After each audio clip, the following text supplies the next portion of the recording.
If you've tried repeatedly to get into a regular exercise routine, but have never managed to make it stick, the problem isn't a lack of motivation.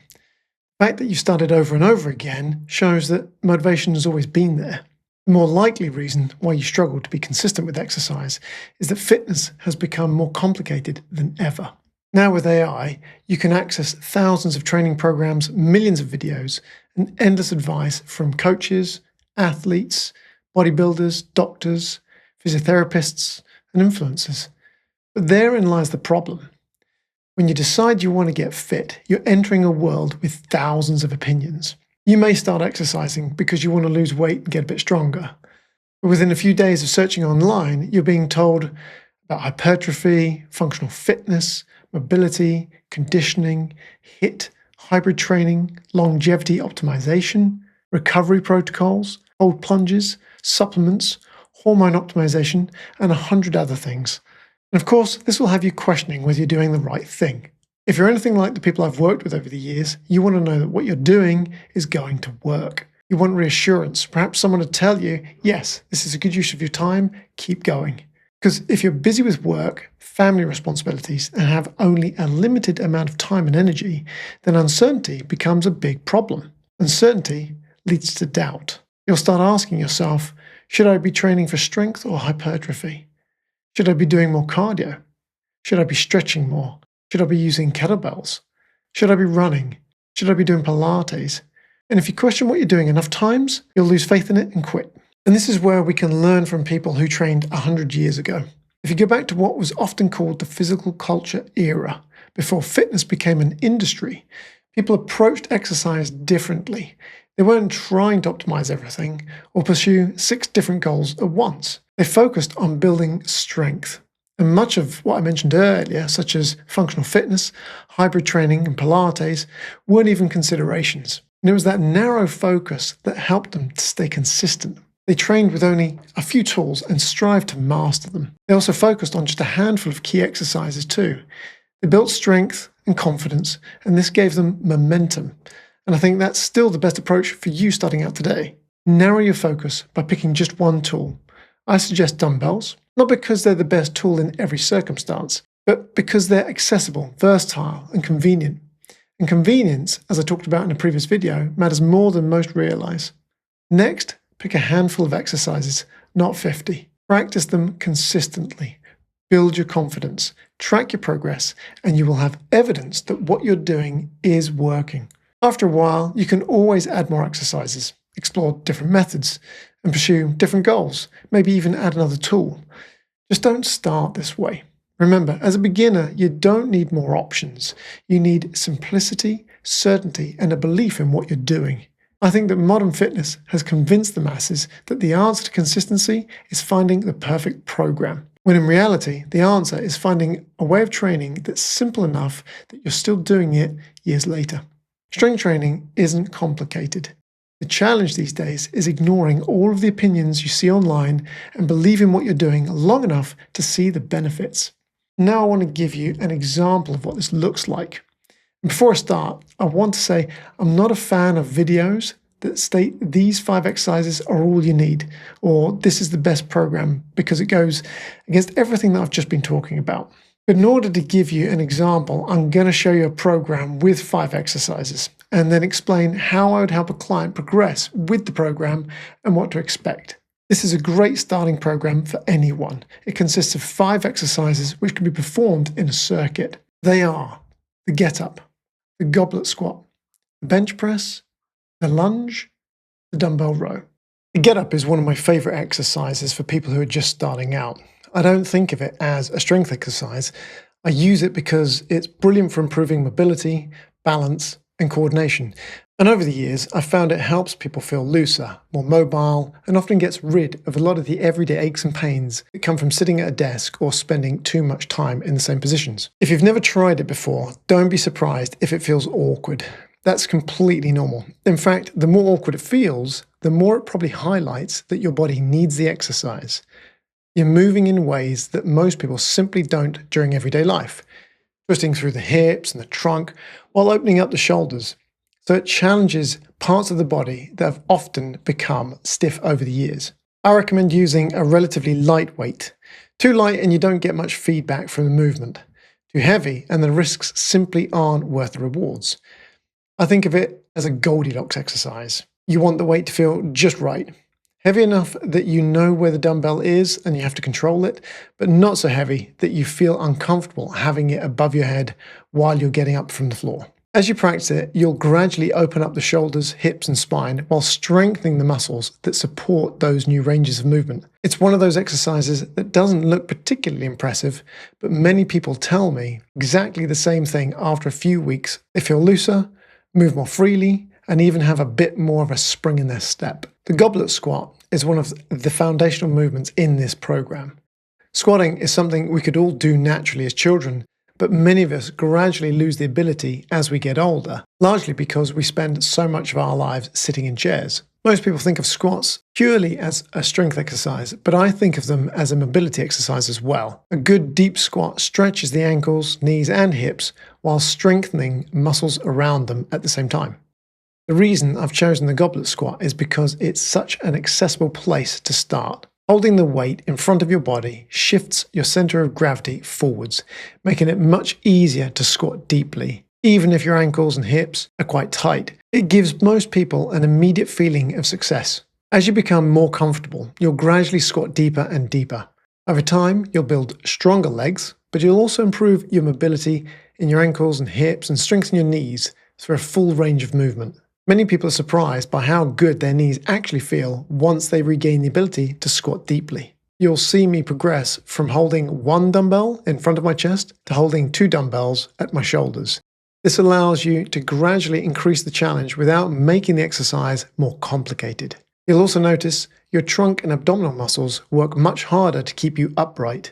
The dumbbell bench press is my choice for building upper body pushing strength. Some people might expect to see push-ups here instead, but for many beginners, push-ups are actually too difficult. If you can only manage 1 or 2 repetitions, they quickly become frustrating. With a pair of dumbbells, almost everyone can perform enough repetitions to get a good training effect from the very first session, which makes the exercise far more encouraging.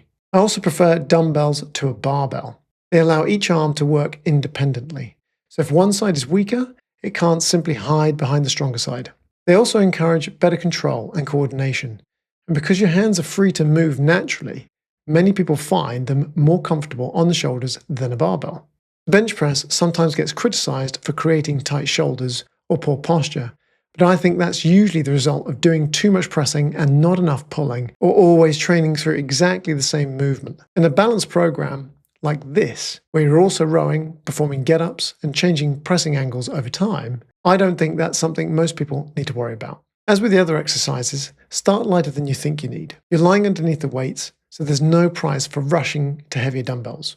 Focus on learning the movement, staying in control, and leaving a repetition or 2 in reserve. If you're training on your own, I don't recommend pushing to muscular failure at this stage. You'll make excellent progress simply by practicing the movement consistently and gradually increasing the challenge over time. One thing I do encourage is becoming confident at handling the dumbbells yourself. Learn to pick them up safely, get into position and return them under control is all part of becoming stronger. That's another reason I like dumbbells so much. They don't just build pressing strength, they develop coordination and confidence as well. The lunge is another exercise that earns its place in this program because it does something the squat doesn't. Instead of both legs working together, each leg has to work independently, helping you build strength, balance and coordination while also highlighting any differences between your left and right sides.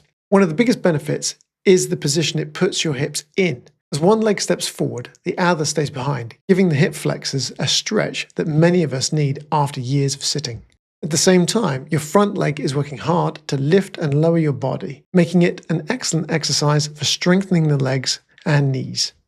In this program, I'm demonstrating a forward lunge. Stepping forwards and then driving yourself back to the starting position requires a little more strength and control than some of the easy variations, but it's a movement that transfers well to everyday life and many sports. Like the other exercises, the goal isn't to rush into heavy weights. In fact, you don't need any weight at all to begin with. Master the movement first, then gradually add dumbbells when you're ready. The final exercise is the single arm dumbbell row. Every pushing exercise needs a pulling exercise to balance it out. and that's exactly what the row does. It builds strength in the muscles of your upper back, your lats and your rear shoulders, and your biceps, helping you keep the shoulders healthy and your posture strong. I've chosen the single arm variation because, like several of the other exercises in this program, it lets each side work independently. If one side is weaker than the other, you'll soon notice it, and over time the weaker side has a chance to catch up. Although the row is primarily a pulling exercise, it does much more than that. Because you're supporting yourself on one arm while rowing with the other, your trunk has to work hard to keep your body stable. As the weights get heavier, you'll notice your abdominals and obliques working harder too, making this another exercise that trains far more than just the muscles you can see moving. As with all the exercises in this program, focus on quality before quantity. The row also challenges your grip. Simply holding on to a dumbbell for a controlled set of repetitions is excellent training for your hands and forearms, giving you yet another benefit from a single exercise. That's exactly the kind of exercise I was aiming for when putting this program together. Programming your training is simply about changing the variables to suit your goals. Once you've found a handful of exercises that work well for you, there are a lot of things you can adjust. You can change the weight, the number of repetitions, the number of sets, the amount of rest between exercises, the order you perform them in, whether you perform them as straight sets or as a circuit, and even the speed at which you move. You don't need a completely new program every few weeks. More often than not, you just need to make small changes to the program you've already got. In this example, I've performed the exercises as a circuit. I completed the get-up, then the goblet squat, followed by the bench press, the lunge, and finally the single arm row. That's one complete circuit, and on this day I repeated it 4 times. The reason I've done it this way is because it suits my current goals. At the moment I'm playing a lot of tennis, so I'm placing a greater emphasis on muscular endurance. Keeping the rest periods fairly short means I'm training my ability to keep working for longer while also making the whole session very time efficient. I completed 4 rounds in around 35 minutes, which fits nicely around coaching clients and everything else I have going on.